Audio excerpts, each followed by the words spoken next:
Yeah, you need these on if you're gonna record. You got those on. Okay. I'm gonna let you tell a little bit about yourself because I And don't then have I that need- bio. Sure thing. Eat that one on too. I don't have it. Is it 30 It's on minutes or an my- hour? It's on my phone, so We easily. make a living talking, so, Easily. easily. Wish that was all I had to do was talk an hour. You miss TV? I don't. Yeah. It was a wonderful, wonderful season of my life. I was talking to Ursula Matt last night. I asked her. She said she don't miss it either. Yeah. I'm not on Facebook, so we could just Huh? not talk about it. Oh no, I wasn't talking about it. I know you weren't. Yeah. Okay. I loved it when I was in it, Okay. but Yeah, now with I'm that. glad to be in this season of my life. Okay. You can go ahead and start your recording. It's on. You can go ahead and start your recording. It's on. Huh. It's on. Yeah. Go ahead.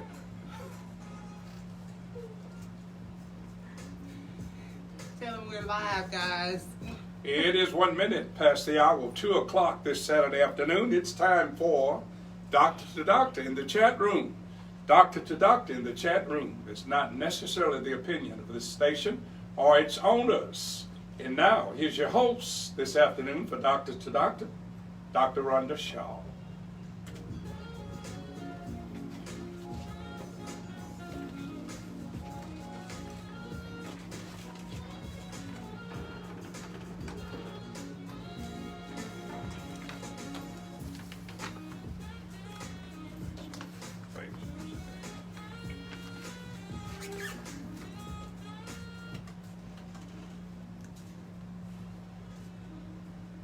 And good afternoon to you. I am Dr. Rhonda Shaw, and you are listening in to D2D. So glad to have you guys back with us again on a wonderful Saturday afternoon with my wonderful, beautiful guest, Miss Kelly McAllister. I'm so glad to have you today. Thank you for being here. Thanks so much for having me. And we're going to talk about a massive worldwide problem, and that is human trafficking. And before we jump right in, I'm going to ask Kelly if she would just tell us a little bit about who she is and her background. Yeah, I am currently a public information officer for the Tennessee Bureau of Investigation. I've been in this role since February, so about 9 months. Previously, I worked for the Jackson-Madison County School System as a communications coordinator, and a whole entire lifetime before that, 20 years, I worked in the television news business. I worked at WBBJ in Jackson. Also worked for stations in Seattle, Washington, and Oklahoma City, Oklahoma. And it was just a wonderful season of my life, and I'm glad to be in this season. Awesome, awesome. So, human trafficking, $1 billion industry. At least. Yeah. There's probably more than 4 million victims worldwide in human trafficking. It's hard to believe. I know. So I think the first thing we need to do is, because we talked a little bit before we got started here, I think the first thing we need to do is talk about what it is and what it looks like, because I think sometimes we view it, we have this vision of what it looks like, people in chains and in cars, the trunks of cars and all of that, and that's not necessarily so, right? Not at all. So tell us what it is. A simple definition is that human sex trafficking is modern day slavery. And it happens every day, everywhere. It happens in Bolivar, just like it does in Memphis and Nashville. It happens in Jackson. It happens in Tune. It happens in Grand Junction. It happens in the biggest and the smallest of places. And it is not just what you illustrated with that, but also, it's in some cases people see it as, a pimp with a harem of women. Yeah. That too is human trafficking. But in our areas, in the smaller rural regions of Tennessee, it looks a lot different, and it's very scary when you hear how it is happening. Yeah. And it's something that happens a lot of times within a family, a familiar victimization. It also happens with close associates. It's a mom who can't make rent, who tells her daughter to go to the landlord to take care of it.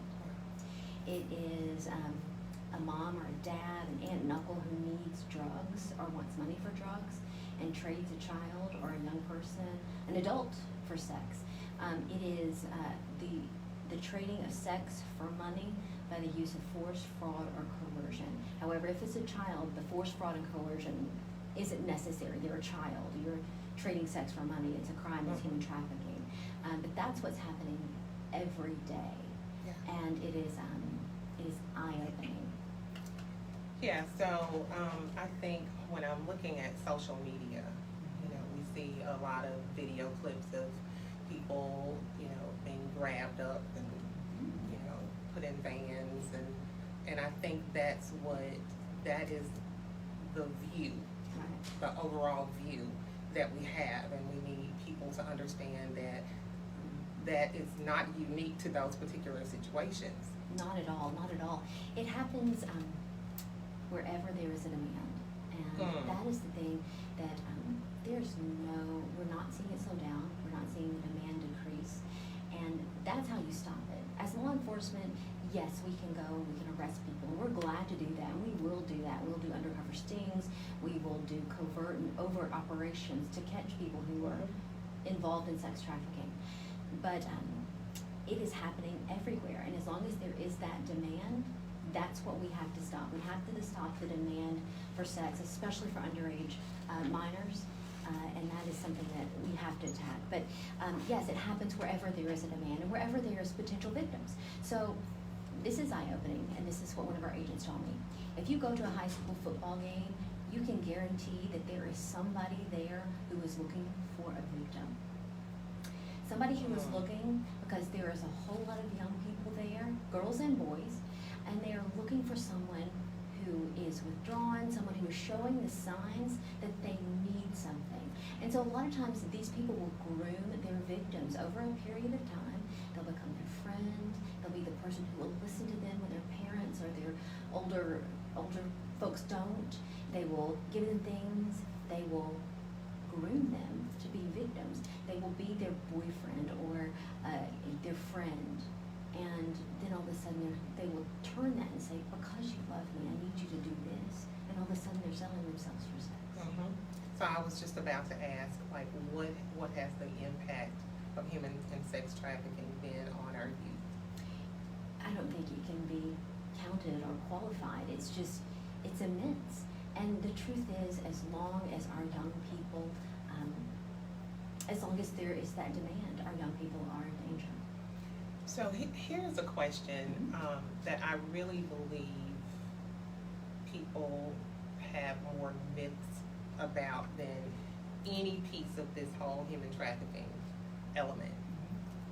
Is it an urban issue? No, not at all. Like we mentioned, it is happening right here in Bolivar, in the tiny towns of Hardin County.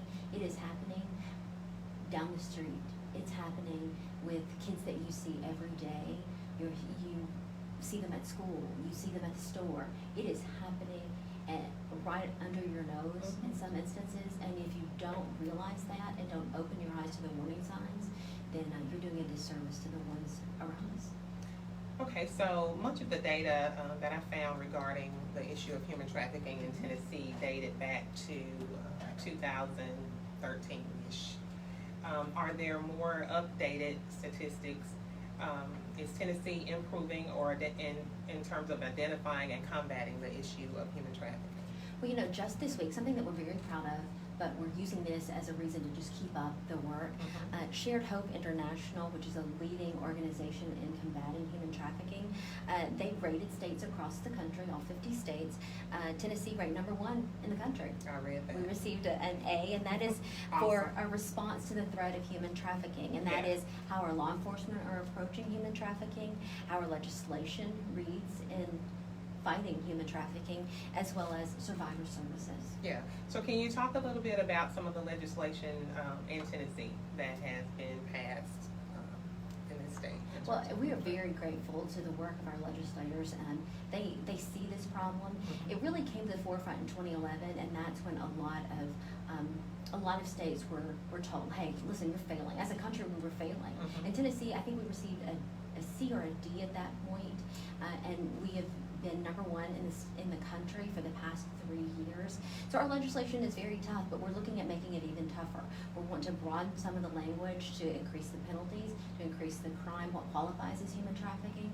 And so it's definitely a work in progress, but we have some of the most aggressive legislation as far as prosecution, as far as what defines human trafficking, and what is illegal.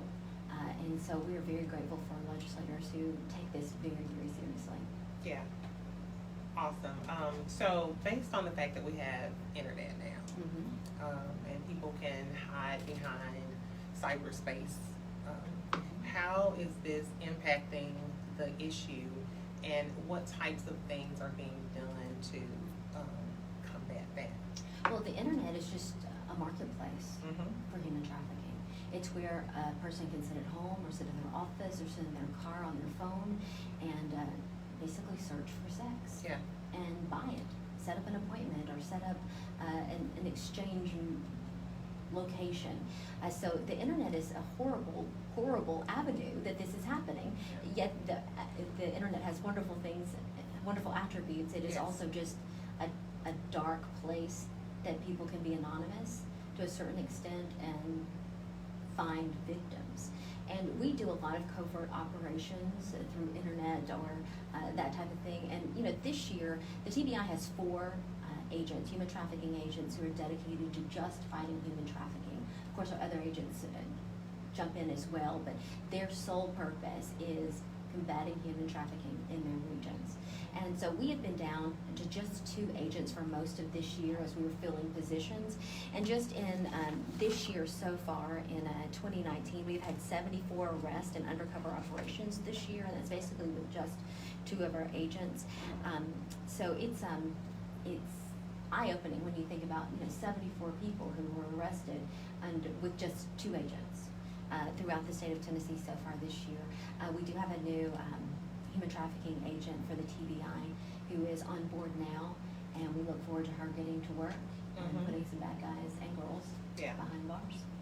So what types of things would you suggest to parents in terms of the internet and kids having cell phones and having so much access? Of course. Yeah.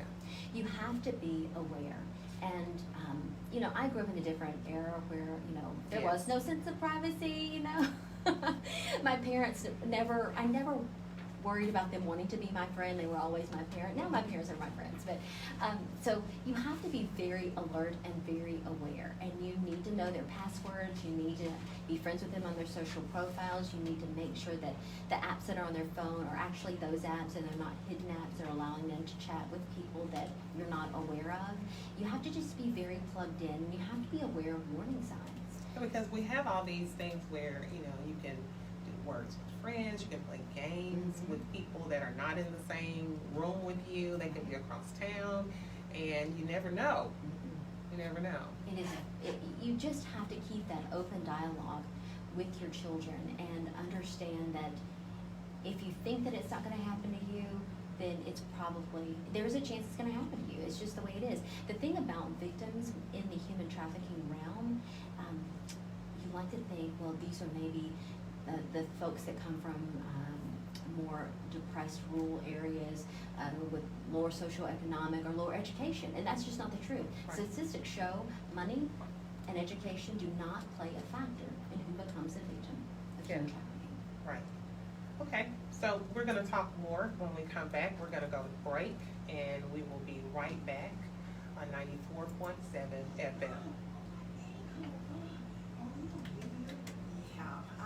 Is there a doctor in the house? You might get it off, but make sure you mic you on. Yeah, okay. You sit up. Huh? You sit up. It's, no, 3. Sorry. Yeah, sit up. Now, normally what I do is when you go to break, you learn to play soft music on As your I'm going out. voice as Okay. you're going out. It sounds a lot more professional. Okay. Yeah. Trust right here. It's a great day. All right, so can we talk about the massage parlor, whatever issue that we have going on? That's Is something that specific that I can talk about. nothing? Nothing. Okay. I'm sorry. All right. Don't forget to take your music out. Don't mean to interrupt you, but don't take your music out for your next break, okay? All right. All right, okay, good. You're doing good. I think I'm gonna leave. Doing great. Yeah, I mean, you know, if you know how to pad, and then if you pad music, when you stop your music over here, you need to put it back on 3, number 3, okay? After you pad it out and stop it at some point in time. You got that? All right. Where do we need to go next? We can talk about warning signs. Okay. I'll get back to that. All right, I'm gonna ease out. You can drop the keys in the mailbox. You hear me? Yes. Okay. Lard, any oil, food scraps, all dairy products, sauces, butter, margarine, shortening, meat. To dispose of fog, you can scrape or pour fog into a can or jar. Oh, can you talk about the investigation that Tennessee launched? Or is that something you know about? It was in 2015, you've only been there. Is that someone like me? Mm-hmm. If you have any questions, I can speak a little, because it's nothing that is active right now, but it is, 658-5894. Okay, so we'll just do that one, but we're gonna do the warning signs first. okay. Wait, how you getting that? What else do you have that I didn't We do? can do warning signs, a typical victim patterns. Okay. Like who could be, who is most at risk Oh, of being and, victim. and another thing, like, when, I'll say it in a second.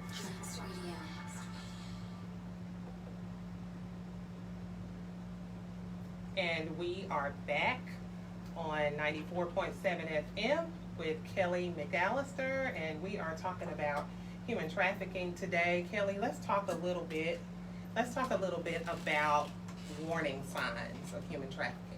You know, it's good, there are typical warning signs or not typical warning signs, but some of the experts have put together a list of things that you should really keep an eye open for, and those are, you know, things to do with physical appearance, possessions, behavior, and kind of a sense of lack of control. And I'll expand on those a little bit. Okay. Physical appearance, and this could be, you know, someone you're seeing, if you're a teacher, something that you're seeing in school, or, you know, a neighborhood person, or, you know, someone that you encounter a little bit. Injuries or signs of abuse, and they're reluctant to talk about where they're coming from. Appearing malnourished, that's something that is also a warning sign. And another one is a brand or a tattoo. A lot of the human traffickers, they want to put their name Mm-hmm. on their victims. Right. Symbol of money, a barcode, that's used oftentimes, and that is basically him marking his property. Mm-hmm. So look for those things. Also, individuals dressed in a provocative manner, or if they're wearing the same clothes, regardless of the weather or the situation. Those are warning signs. Possessions, you know, someone who has very few possessions, or someone who unexplainably already has a lot of things, especially jewelry. That's a huge warning sign. They don't carry identification. If they can't produce their ID, that's a huge warning sign, because a lot of times the human trafficker will hold those IDs as just more leverage. You know, you can't escape because you don't have this.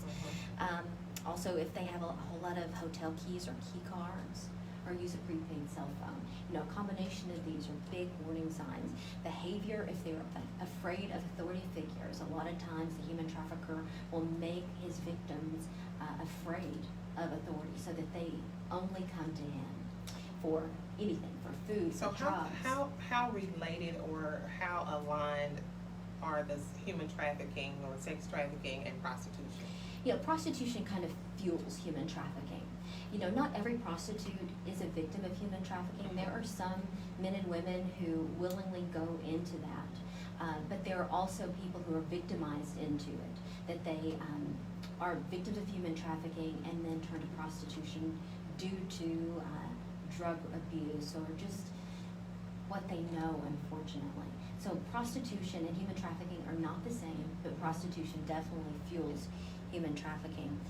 Another warning sign as far as behavior, that fear of authority, claiming to be an adult, even though clearly, this is a child. If they seem to move a lot from place to place, if they talk about an older boyfriend or having sex with an older man, that's a big warning sign as well. They claim to visit different places, or they're visiting your area, but they can't really say where they are or where they've been.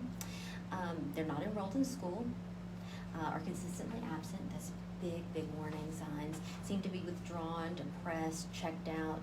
And if they have social media accounts that are sexually explicit, that should be a huge warning sign. And when I said lack of control, that's something that you're like, wait, what does that mean? But it's someone who has control over their every move. Like, I can't do this because I need to ask this person. Or, I don't have money, I need to get my money from so-and-so. If they seem very scripted when they speak, like they've been told, like, your answer is always gonna be, it just doesn't feel natural. Again, one of these alone may not be a warning sign. Several of these together are definitely warning signs. If the person doesn't seem to have control over their own money, and if they just can't go from place to place on their own, that could definitely be a warning sign. How often do you guys find that runaways are actually victims of human trafficking? Runaways are the biggest threat as far as if you're a runaway, the likelihood of you being brought into human trafficking is astronomical. And I can't remember the exact figure, but it's well within the first 24 hours after a person running away that he or she is approached by someone who sees this vulnerability and wants to be the person to take care of them. And they give them food, they give them comfort, they give them a place to stay possibly. They make them feel loved and wanted, and they prey upon that, and all of a sudden they're asking this child, in most cases, to have sex for money for them, because that's the way that this young person is going to show that they love them. So victims of human trafficking are often arrested for crimes that they were forced to commit, as victims. Can you talk about that and how? And that is one thing that Tennessee is doing well with as far as understanding the difference between wanting to label everyone as prostitutes. And that's kind of how our legislation is working, and our law enforcement is working to make us a leader in the country. And realizing, seeing those signs that we kind of talked about, those warning signs, and making services available. In some cases, crimes are committed. If drugs are being exchanged, there's a crime. But having the resources available to these oftentimes women, you can clearly see who is a prostitute and who is been victimized. And so having resources available, which are available throughout our state, here in West Tennessee, Restore Corps in Memphis is a huge ally in fighting human trafficking and helping survivors. And also the Scarlet Road Project in Jackson, they're a resource. They take these women in, they give them therapy, they give them medical attention. It's a good thing. But that's the thing, like, we have to, in our own mindsets, like we were talking about, changing what we think of human trafficking and making sure that we realize that they are victims and not necessarily prostitutes in the typical sense of the word that we want to think of. What percentage of, and not necessarily, if you don't know the exact number, but are there more women? Are there more children involved in victims of human trafficking, or? It is amazing to me, and it is so sad, especially, I have young children, I have nieces. The average age the child falls into human trafficking, or is lured, I won't say fall, lured into human trafficking is 13. And you can think of every 13-year-old that you know of, and it starts younger than that, that's just the average. It is typically young girls, but young boys are also potential victims, especially when they're runaways, especially when they meet that criteria of, a lot of times victims don't have a positive and active male role model in their life. And so young men are also victims as well. It's, but it is primarily, young girls, Yeah. underage girls. And again, it is all because of the demand. That is what has to be stopped, to stop human trafficking. And so when you say demand, I hear the business side of it. So what are the demands? Are the demands to do with sex and drugs or? As long as there is someone on the internet who is willing to scroll through those ads that we don't want to talk about exist, that clearly state that this is a 16, a 12-year-old, an underage girl or boy that you can have sex with if you come to this motel in Jackson or Bolivar. What types of websites are out there You know, that people can access, that obviously are able to market young ladies? there used to be, and you probably saw on the news a lot, Backpage. You remember that? It was a Backpage, and that's where basically it was just like sex ads. Yeah. The government shut that down, and so everybody who was on Backpage just kind of filtered off to every other possible website that there is. And you know how obviously big the World Wide Web yes. is. There are people on the dark web, there are people overtly in, that run these websites that just allow this type of thing. And so it's out there, it's extremely prevalent. And again, I'm like you, how does this exist, But it does, and as long as there are people, primarily men, who are willing to look for this online and pay for sex, especially with minors, you will see someone meeting that demand. So you said that there are some men that are victims. What does that usually look like? They're usually young men. Mhm. They're usually young men. And traditionally it is homosexual relationships. Okay. And, these children are lured into this same typical relationship that you would see. Someone who is giving them comfort, giving them support, appreciating who they are, and then using that basically to turn them into sex slaves. That's what they are. That's what all of the victims of human trafficking are. They're sex slaves. So, we had this incident surrounding the Super Bowl. Was it that brought so much attention? It just seems like now it's being talked about a lot more than usual. Right. I definitely think that's shined a huge spotlight on the problem. It really started back in 2011 where there was a push nationwide to draw attention to human trafficking and what states weren't doing to stop it.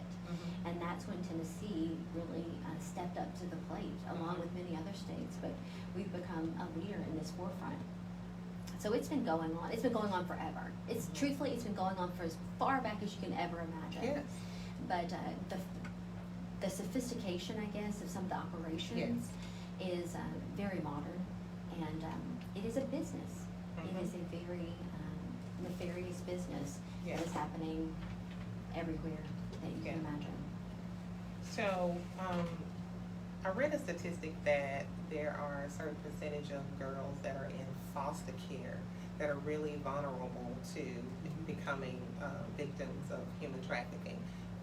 Why is that so? Well, I can't speak directly to that, but I can tell you as far as victims go, a lot of times a pattern of what we're seeing for victims, the average age is 13, as we discussed. They tend to have a history of early onset sexual abuse. So we're seeing that, chronic runaways. Again, intelligence doesn't matter. Socioeconomics doesn't necessarily matter.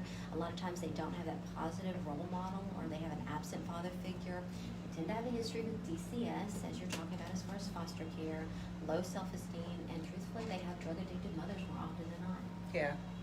Okay, so we're going to take another break, and we're going to come back, and we're going to continue our discussion on human trafficking, and you are listening to 94.7 FM, and I am here with my guest, Kelly McAllister of the Tennessee Bureau of Investigation. We will be right back.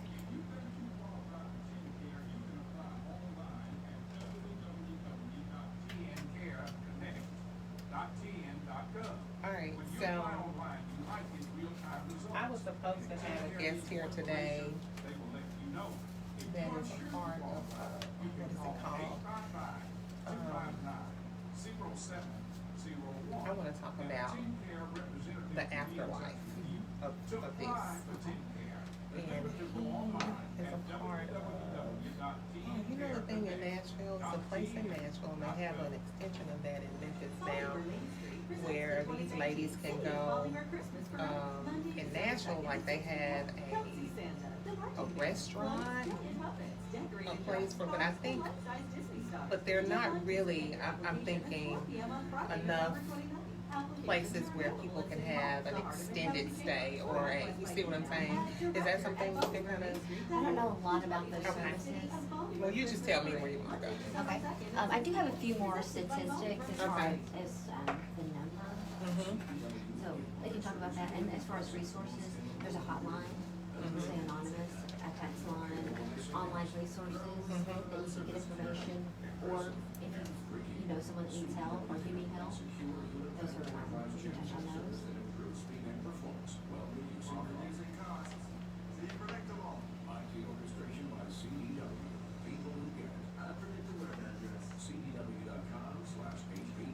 About who's actually behind the scenes doing the buying and all of that. Do you know a lot about that? I know you said as long as there are people that Well, are there working. are, well, honestly, there is no, I take that back. Traditionally, according to our agents, traditionally, the buyers are people who are married with kids and have jobs. Okay, I want to just say a little bit. Sure. They even spoof SSA's main customer service telephone number on caller ID. Don't believe them. Don't provide any information. SSA employees will never threaten you for information or promise benefits in exchange for information. In those cases, the call is fraudulent. Just hang up. If you suspect you've been contacted by an SSA scammer, call the Social Security Fund hotline.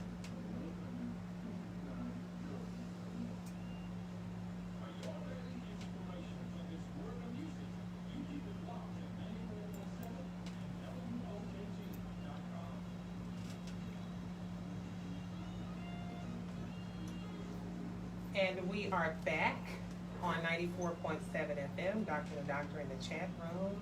And I am here with Ms. Kelly McAllister of the Tennessee Bureau of Investigation, and we are discussing human trafficking. We're going to talk a little bit about, some more about the stats surrounding human trafficking and kind of maybe bring it a little closer to home in Tennessee. Some of the numbers that we have, this is from 2016 to 2018. The tips that we have received involving minors, that 2016 to 2018, 200% increase involving minors, the number of tips that we've received. Total number of tips, 38% increase, which is, again, it's just astronomical. Since 2016, the TBI has opened more than 150 human trafficking cases, and that is on top of what local law enforcement is doing. You know, it's just the referrals have gone up significantly. That we're seeing the number of tips, calls, that type of thing. Last year, or so far this year, we've had over 600 tips that have come in. Last year, we had just more than 400, so at least a 200 increase. And the year And before it was before you go 300. further, so when you got those tips, you talked about how many agents you had. How difficult has it been to follow up on those tips with so few agents? Well, luckily, we're not the only ones who are investigating human trafficking. Okay. Our local law enforcement, the Bolivar Police Department, Okay. Hardin County Sheriff's Department, they investigate these as well. Mhm. So when when that information comes in to the tip line, that information is disseminated out to the local law enforcement. So when a tip is called in, law enforcement is going to act on that. They're going to make sure that it's not, or make sure that it is credible. Mhm. And if it is something that needs to be acted on from a law enforcement point of view, then they will definitely get to work on that. Okay. It's been, like we said with the rule, you know, our agents run investigations, covert operations, in Nashville and Knoxville and Jackson, in smaller towns. And the one thing that is surprising, or was surprising to me, is say they run a 3-day operation in Knoxville and a 3-day operation in Jackson. The number of arrests tend to be the same. So that shows you that, you know, a Nashville operation and a Jackson operation are netting the same number of arrests. Yeah. That shows you that the demand is the same. And you'll see folks that are, you know, arrested from Chester County, Hardeman County. They'll come in from those different areas to Jackson because they've seen something on the internet. And that is one thing that, you know, we talked about a few warning signs. If you are staying in a motel or a hotel, or if there's one that you seem to pass by a lot, there are things that you can look for at that motel or hotel that are suspicious signs. And that information can be called in to the tip line or to local law enforcement as well. You know, if you're seeing a lot of traffic going in and out of rooms, a lot of times you think, oh, it may be drugs. It could easily be someone being sold for sex in that room. A lot of license plates that are local. So if you're in Hardeman County, and there are a lot of Hardeman County license plates at the Motel, yeah. it's quite suspicious. If you see individuals that appear to be watching the hotel or driving around on their phone, a lot of times that's the person talking to the human trafficker trying to set up and say, hey, we're in room so-and-so, or, you know, that could definitely be a warning sign. And then high traffic around lunchtime and shift change time, which could be 4 o'clock, 5 o'clock, anytime that someone with a family or someone with loved ones that would know their normal pattern, that them being absent for a few minutes or an hour or so wouldn't draw suspicion. So with that said, we talked a little bit off mic about who's usually behind the buying. Go ahead. And that's usually, you said. Well, you know, the buyers come in all shapes and forms, but talking to our agents, this really surprised me. The average person who gets arrested is married, has children, usually younger children, at home, and they have a job, and that's why they are setting up meetings, these nefarious meetings at lunchtime, or say they get off work at 5 and they know their wife or, you know, spouse knows they normally get home at 5:30, so they set up a meeting at 4:30. So there's no reason to draw suspicion. Wow. Which was very startling to me because, you know, again, we like to think that these are just the worst of the worst people, but you know, when we run these type of operations and you see the mugshots, you know, these are What we consider normal, everyday folks that we, well-educated, hard-working Yeah. people. that we interact with. Yes. Yeah. So, just before we go any further, let's just give some information about if you think you know someone or if you've seen what any of these warning signs, who would you contact? Well, Tennessee has a human trafficking hotline, and that number is 855-55-TNHTH, 855-55-TNHTH, which stands for Human Trafficking Hotline. You can also text Be Free, that's 233-733. And then online, humantraffickinghotline.org, as well as ithastostop.com. Those are really great resources. And as far as that text line or the hotline or, you know, the online resources, you can call if you need information.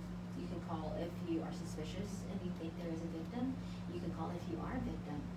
So anybody who needs information, anybody who needs help can call or text any of those lines. And one thing that is very important to stress, and this is thanks to our legislators, that information is considered confidential. So someone can't request that and say, I need the transcript, or I want the call logs to see who is making these phone calls. It takes a court order for that to happen. So it is designed to allow you to be anonymous when you make those calls. And it's not easy being in a small town. I grew up in a small town. Everybody knows everybody's business, but nobody wants to get into anybody's business. And this is a way for you, if you see something that you are very skeptical about, that gives you that feeling in the gut, in your gut, in the pit of your stomach, and you know something is not right. Take a couple of minutes, send that text, make that phone call, and the person on the other line will get some information, and they will get that to the right people to follow up and make sure that that child, that person is okay. How many of these human traffickers are actually being prosecuted? it seems that it's a major issue, maybe partly because it's easy to kind of get away with it for some reason or the other. Well, I think the mindset of these victims, they have been groomed so long, and their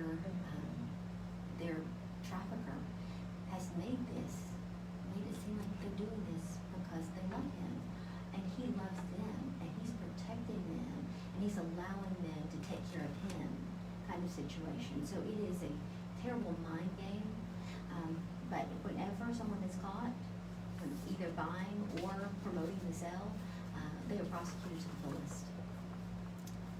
Okay, we're gonna go to break, and we're gonna come back, and we're gonna talk just a little bit more about human trafficking. Just stay with us on 94.7 FM.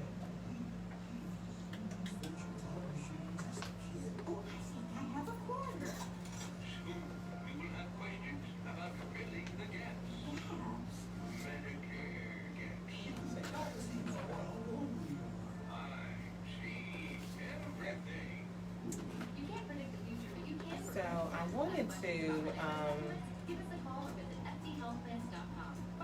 wanted to take some questions. This is State Representative Johnny Shaw.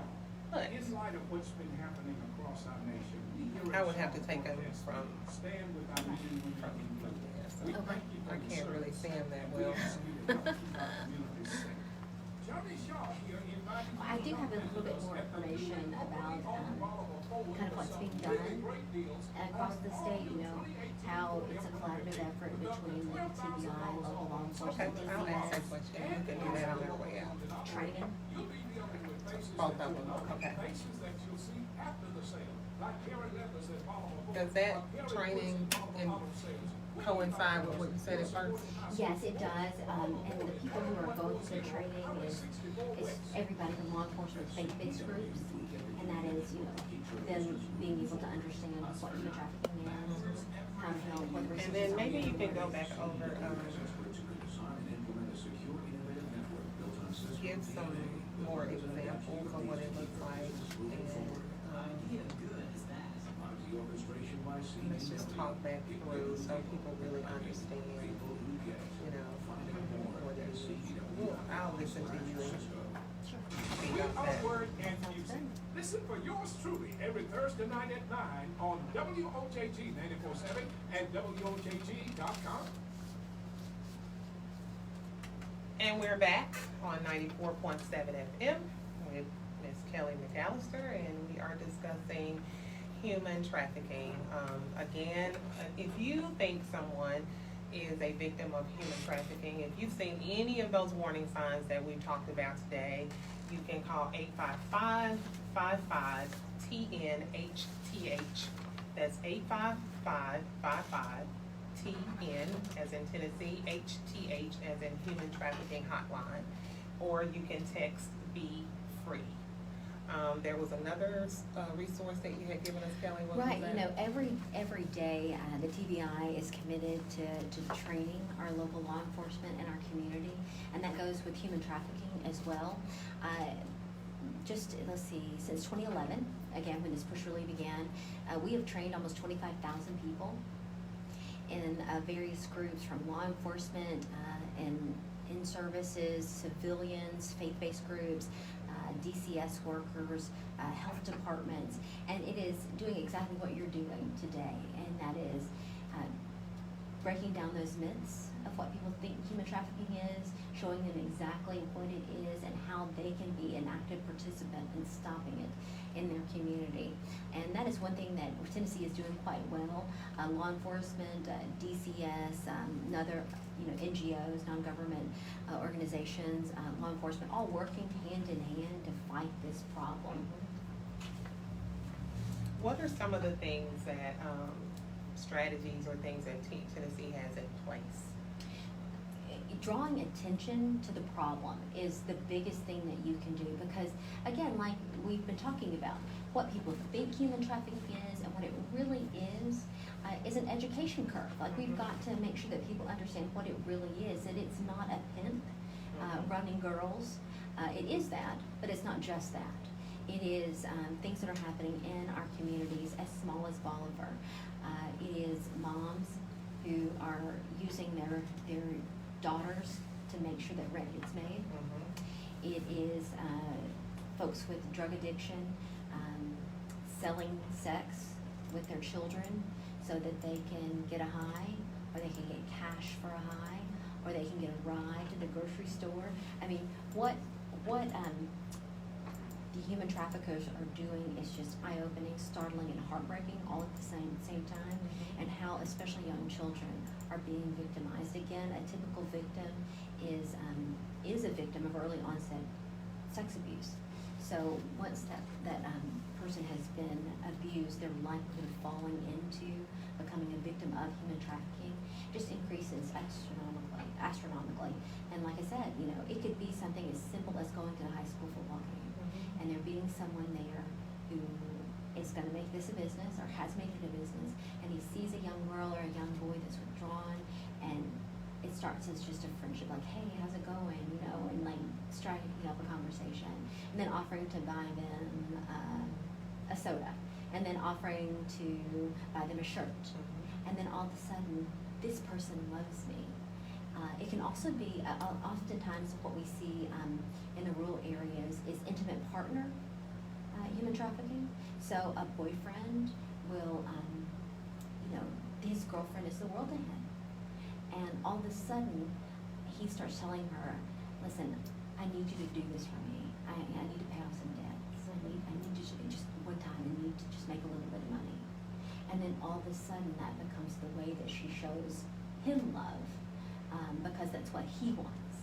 And so before you know it, she's become a victim of human trafficking. Are there situations similar to that as well, where say a boyfriend, a live-in boyfriend is victimizing the daughter of the? That would be, unless the mother is receiving something in exchange for that, like cash, clothes, phone bill being paid, that kind of thing, that is sex trafficking. If that mom turns a blind eye and lets her daughter be victimized by her boyfriend because he's gonna pay her cell phone bill that month, that's human trafficking. If he's gonna buy her a pair of earrings, gives her a pair of earrings in exchange for her just letting this happen, that's human trafficking. It is child abuse, it is human trafficking, it is the worst kind of crime. Yeah.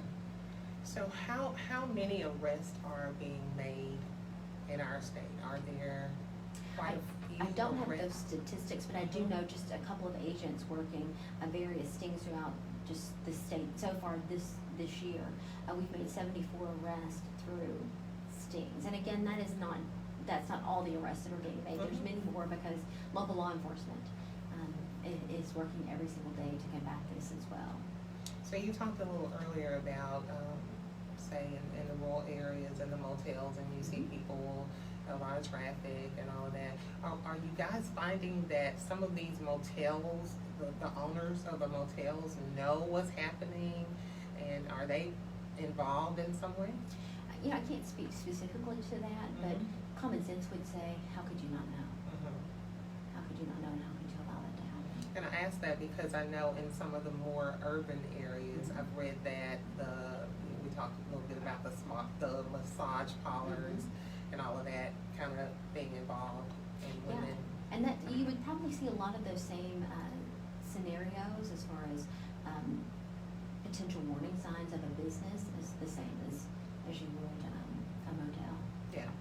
Okay, so let's give this information out again about if you know someone that you think is a victim or falling into the human trafficking or sex trafficking, you would call. Yes, the Tennessee Human Trafficking Hotline, 855-55-TN-HTH, that stands for Tennessee Human Trafficking Hotline. You can also send a text to Be Free, and those are anonymous. So if you just need some information, you can use those avenues as well. Okay.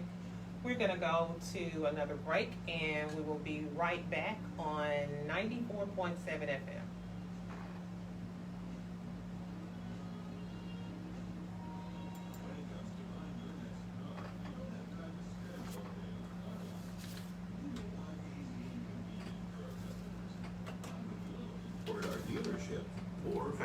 comfort of your couch. So we just got a few Same more quality minutes. customer thing. experience online. We gotta figure out how we're gonna make these few minutes. To your front door. Sure, you know, drugs is also a huge, drugs, a lot of times, the human trafficker uses drugs, you know, they will get them addicted. They'll get them addicted to drugs and then use that as leverage to make sure they continue to work for them. That's probably what you find a lot of, isn't it? And we appreciate your service, keeping our community safe every day. Thank you from Vaughn Oil and our family of stores.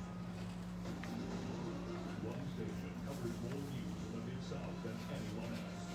We put more reporters on the streets, cover more lives with more crews, conduct more special investigations.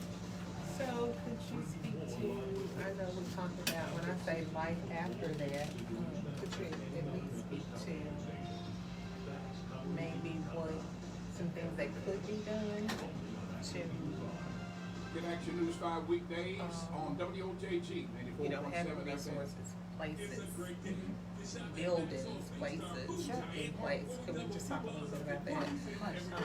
Fried Cadillac, 50-piece dark fried chicken, only $26.99 each. And so, our drugs used the most, is that one of the things, are a lot of these young ladies on drugs? It is just a way of control, a way to control victims. 12-pack 12-ounce cans, selected varieties, Coca-Cola or Dr. Pepper products, 3 for $9, 15 for 25-ounce, selected varieties of Dunkin' High Skate Mix, 99 cents. That's at Maxwell's Big Star Food Giant in town on the square. The Baltimore Harmony County Boxing Club at 106 3rd Street here in Baltimore, Tennessee is open Monday through Friday from 3 p.m. until 6 p.m.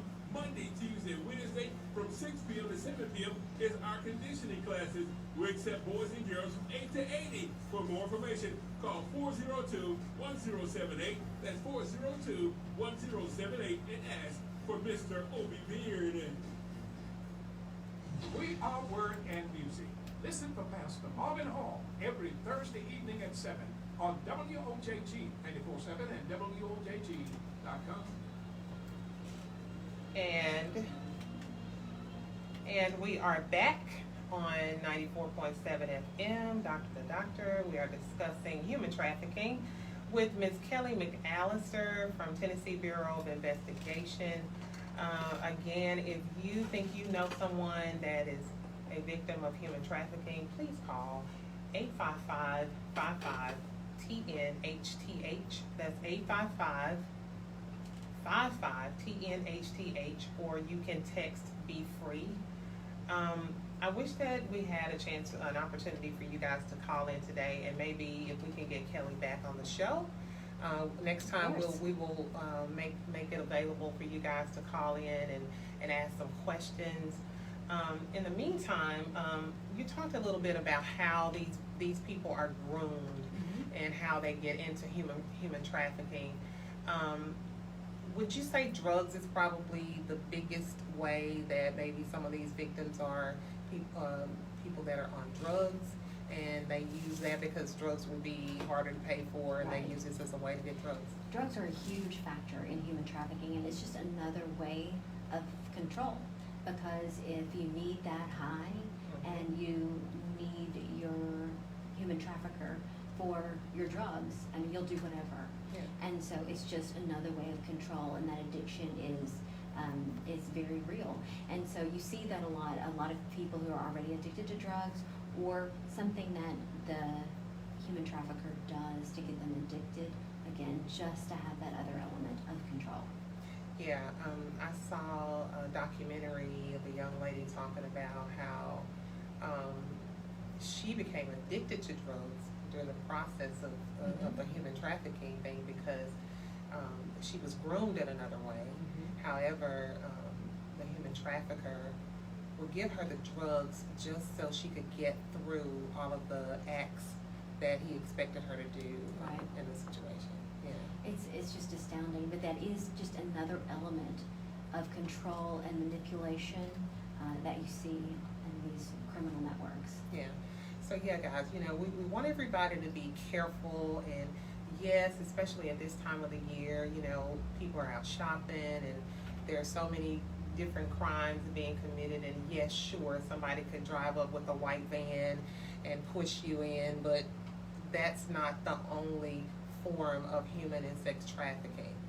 Those truthfully are quite rare, thank Yeah. goodness. Really? It is, those just don't happen as much as people think it is everyone's fear, Mhm. mine included, you know, anybody who's out and about, or who have, you know, young nieces or nephews. Mhm. But it happens oftentimes, like I said, at your high school football game, at the mall, at any place that young kids congregate, that is just a pool of victims, for lack of a better word, for the criminals Mhm. who are just looking for someone that they can victimize, who they can turn to make money.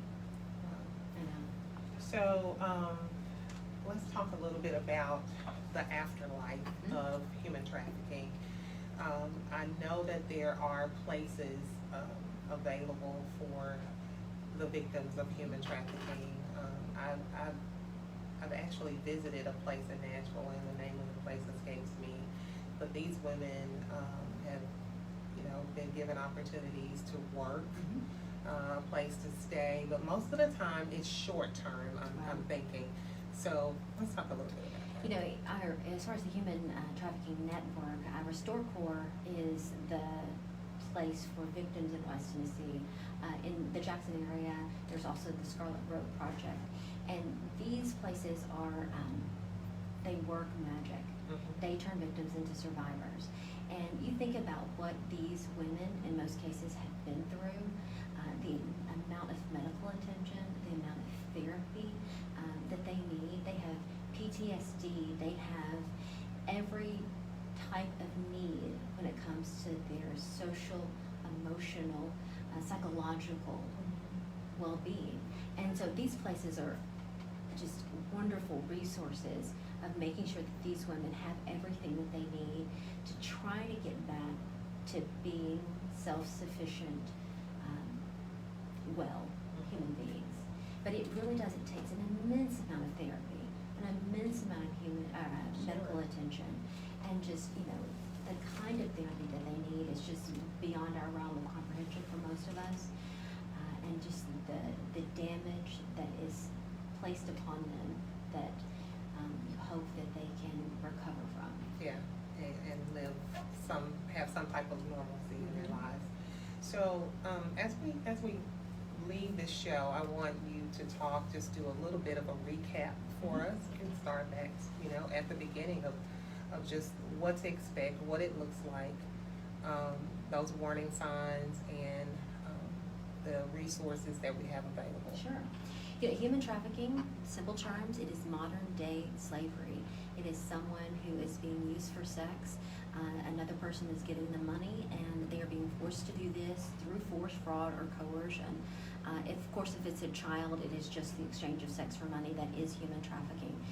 As far as the things that happen in our area, in the rural areas of West Tennessee, it is not necessarily a pimp who has ladies. It is moms who are using their kids to pay for things that they need, whether it's rent, utilities, a cell phone bill, anything that they want in exchange for sex with their child. I mean, that is what a commercial sex act is the giving and receiving of anything of value in exchange for sex. And a commercial sex act is a crime in Tennessee. It is demand driven. As long as there are demand, there will be human trafficking. There's no way to arrest our way out of this. It requires us to get to the root of the problem, and that is to the demand. It is not going away at this point. It is not slowing down. The number of tips that we've seen involving minors in the past 2 years, between 2016 and 2018, increased by 200%. The total number by 38%. We can't say if it's the number of victims that are going up or just the awareness. And we hope that it is awareness, that Yes. people are just seeing it more and realizing it more and calling in those tips. We've opened more than 150 cases, and that is alongside with our local law enforcement. You know, as far as the young people, the average age is 13. Victims tend to have a father who's not present, a mom who could be addicted to drugs. They have a history with DCS. They're victims of sex abuse at an early age.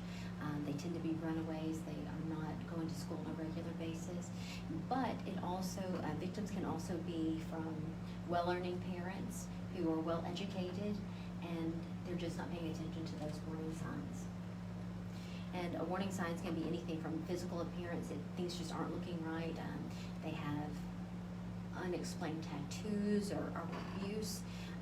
They have a lot of possessions or not a lot of possessions. They just show a behavior that just gives you a weird feeling in the gut of your stomach. That's enough to step in and try to help if you can.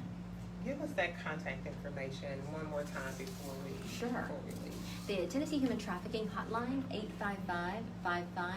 855-55-TN-HTH, and that stands for Tennessee Human Trafficking Hotline, 855-55-TN-HTH. Or you can send a text, Be Free, that's 233-733. And again, any calls or texts are confidential. Thank you so much, Kelly, for being here today, course. and please come back I will. and Thank you visit for inviting again. We want to get as much information out as we can. And I thank you so much for joining us today on 94.7 FM and on Dr. to Doctor D2D in the chat room. And I look forward to talking with you next week on 94.7 FM at the same time. And we're just going to have some girl talk. We're going to have a panel of beautiful women, and we're going to talk about relationships and maybe much more. But I promise you it'll be a fun time. And I'm looking forward to you being a part of that. Please join us on 94.7 FM.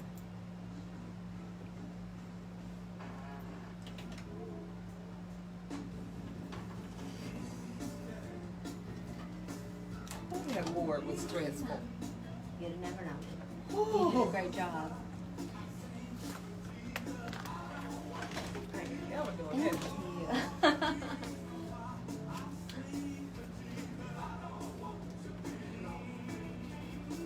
Hey guys, She did a great job. meet Kelly. Hello. Thank you for joining us.